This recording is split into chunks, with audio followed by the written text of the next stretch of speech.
அருமை தமிழர்களே, சிவகுமாரின் அன்பான வணக்கங்கள். நம்ம தமிழ் திரைப்பட உலகத்தில் நிறைய நடிகர்கள் இருக்கிறாங்க. எனக்கு ஒரு நடிகரை ரொம்ப பிடிக்கும், அப்படி சொல்கிற உரிமை எனக்கு இருக்குதுன்னு நினைக்கிறேன். அவர் யாருன்னா விக்ரம். ஒருத்தருக்கு ஒரு நடிகரை பிடிக்கும் இல்லையா? அவரை எப்படி பிடிக்கும் அப்படின்னா, கொஞ்சம் தன்னை வருத்திக்கிட்டு நடிக்க வேண்டிய பாத்திரங்கள் கூட அவர் ஏற்று நடித்தி இருக்கிறார். உடம்புனால் தன்னை வருத்திக்கிட்டு காசின்னு ஒரு திரைப்படத்தில் படம் முழுக்க அந்த கண் பார்வை இழந்தவராக நடிப்பார். கண் அப்படியே மேலேயே சொருகி இருக்கிற மாதிரி. அது மாதிரி தன் உடம்பை வருத்தி கொண்டு நடிக்கிற நிறைய நடிகர்கள் இருக்கிறார்கள். விக்ரம் ஒரு தடவை விபத்தில் மாட்டிக்கிட்டார். இந்த பேச்சு விக்ரம் பற்றி இல்லை, அந்த சம்பவத்துக்காக சொல்கிறார். இந்த கட்டை கால்னு சொல்லுவாங்களே, அதை வச்சுக்கிட்டு தான் அவருடைய கால் உடஞ்சி போச்சு. அது மாதிரி பெரிய விபத்து, கட்டை கால் வச்சு தான் நடக்கிறார், தாங்கி.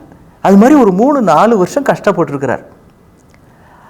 அப்போ அவர் தன்னுடைய நண்பர்கிட்ட சொல்லுவார், நான் நிச்சயம் மறுபடியும் மீண்டு வருவேன், பெரிய வீடு கட்டுவேன் அப்படின்னு ஒரு பெரிய பிராண்டட் கார் ஒன்று சொல்லி அப்படி ஒரு கார் 2-3 வாங்குவேன், எனக்குன்னு மிகப்பெரிய நிலையை திரையுலகில் அடைவேன் அப்படின்லாம் சொல்லியிருக்கிறார். இதில் என்ன வேடிக்கைன்னா, அவர் எந்த நண்பர்கிட்ட சொன்னாரோ அந்த நண்பரே அதை நம்பலை. எப்பா, நீ முதல்ல ஒழுங்காக நடப்பா, அப்புறம் நடிக்கிறத பற்றி யோசிப்போம், நடக்கிறத பற்றி நீ முதல்ல பாரு, நடக்கிற காரியத்தை பாரு அப்படின்ட்டு இருக்கிறார். இவ்வளோ நடக்கவே முடியல, நடக்கிற காரியத்தை முதல்ல பாரு அப்படின்ட்டு இருக்கிறார். ஆனால் பிற்காலத்தில் நிஜமாகவே அன்றைக்கு அவர் ஆசைப்பட்டதை எல்லாம் அடைந்திருக்கிறார். எப்படி? இது விக்ரம் பெற்ற வெற்றி அப்படின்னு நான் சொல்ல மாட்டேன். விக்ரமனுடைய வெற்றி தான்.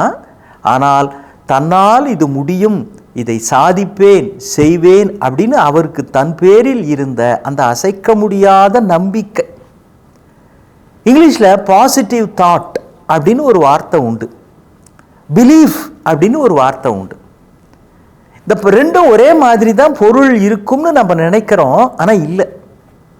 பாசிட்டிவ் தாட்ன்றது என்னன்னா, ஒரு விஷயம் இது மாதிரி நடக்க வேண்டும் அப்படின்னு விரும்புவது. பிலீஃப் அப்படின்றது இது நிஜமாகவே நடக்கும்னு நம்புவது. ஒரு ஆச்சரியம் என்ன தெரியுங்களா? இது மாதிரி நடக்கணும்னு விரும்புறதை விட நடக்கும்னு நம்புவது தான் மிகவும் சக்தி வாய்ந்தது அப்படின்னு பெரியவங்க எல்லாம், மனோ தத்துவவியலாளர்கள் எல்லாம் சொல்லுகிறார்கள். நீங்கள் இப்படி நடக்கும்னு நம்புங்களேன், நடந்துருங்க அப்படின்றாங்க. எப்படிங்க நடக்கும்னா, நம்ம விக்ரம் நடந்தா மாதிரி பிற்காலத்தில் நடந்தா மாதிரி நடக்குங்க அப்படின்றாங்க. இமயமலை அடிவாரத்தில் ஒரு ஆச்சரியமான செய்தி கேள்விப்பட்டேன், அண்மையில் தான் படித்தேன். இமயமலை அடிவாரத்தில் ஒரு அம்மா 5 வயசு குழந்தை அதை இடுப்பில் வச்சுக்கிட்டு சோறு ஊட்டுறாங்க. இமயமலை அடிவாரத்தில் இருக்க அது கிராமம், அதனால் சாப்பாடு ஊட்டுறப்போலாம் தொலைவில் தெரிகிற அந்த எவரெஸ்ட் மலை சிகரம் இருக்குது பாருங்க, அதை காமிச்சு அந்த அம்மா சொல்கிறாங்க, அங்குது ரொம்ப உயரத்தில் இருக்குது, யாராலையும் அங்கே போக முடியாது, அங்கே சிங்கம், புலி, கரடிலாம் இருக்கும் அப்படின்னு அந்த அம்மா சொல்கிறாங்க. அந்த குழந்தை உடனே வாயில் விரலை வச்சுக்கிட்டு, சிங்கம் புலிலாம் இருக்குமா, நான் பார்க்கணுமே அப்படின்னு. இல்லை, அதையும் தாண்டி அங்கே காளி மாதா இருக்குது, காளி மாதா அங்கே இருக்குது, யாராலையும் அங்கே போக முடியாது அப்படின்னு அந்த அம்மா குழந்தைக்கு கதை சொல்கிற மாதிரி சொல்கிறாங்க.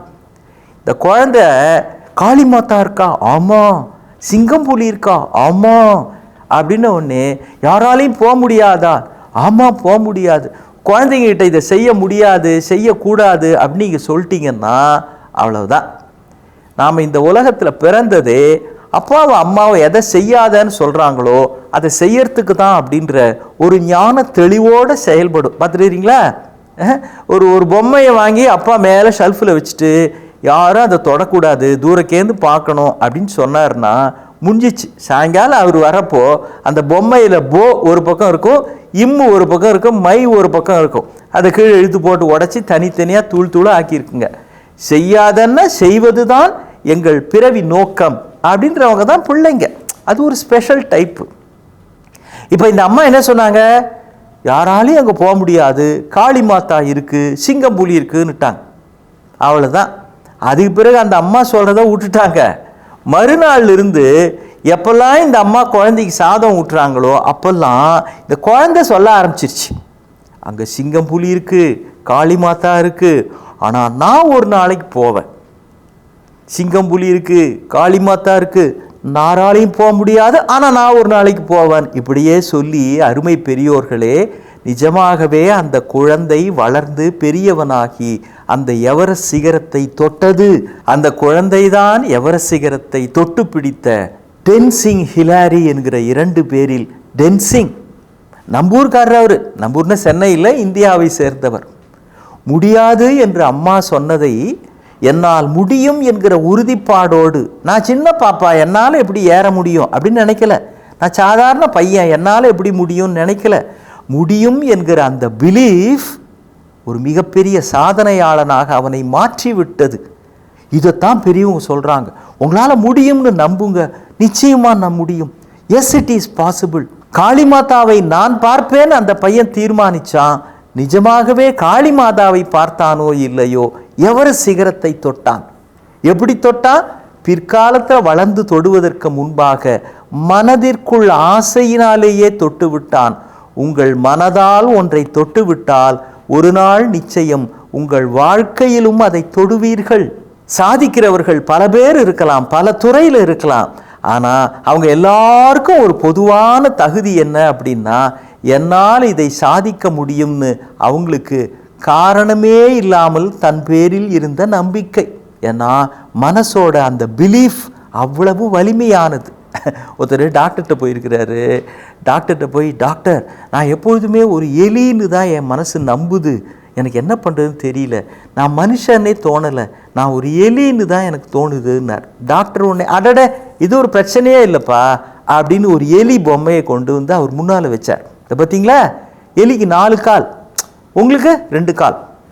எலிலாம் இப்படி படுத்த வாக்கில் போகுது, நம்மளாம் நிமிர்ந்த வாக்கில் தான் நடக்கிறோம். நம்மளாம் மனுஷங்க, சரிங்களா? நான் மனுஷங்க, நீங்களும் ஒரு மனுஷன்.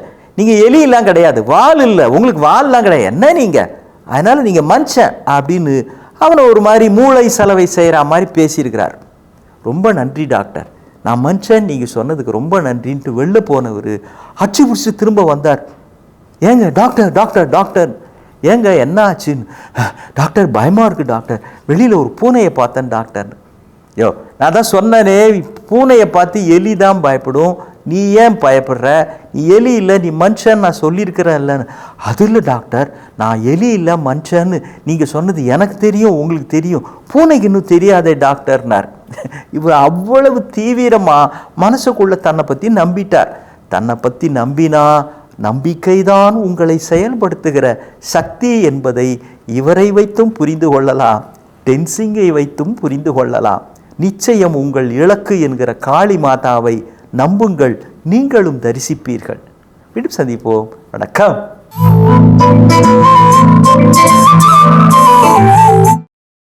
இன்னும் பல வீடியோக்களை காண சன் லைஃப் சேனலை சப்ஸ்கிரைப் பண்ணுங்க.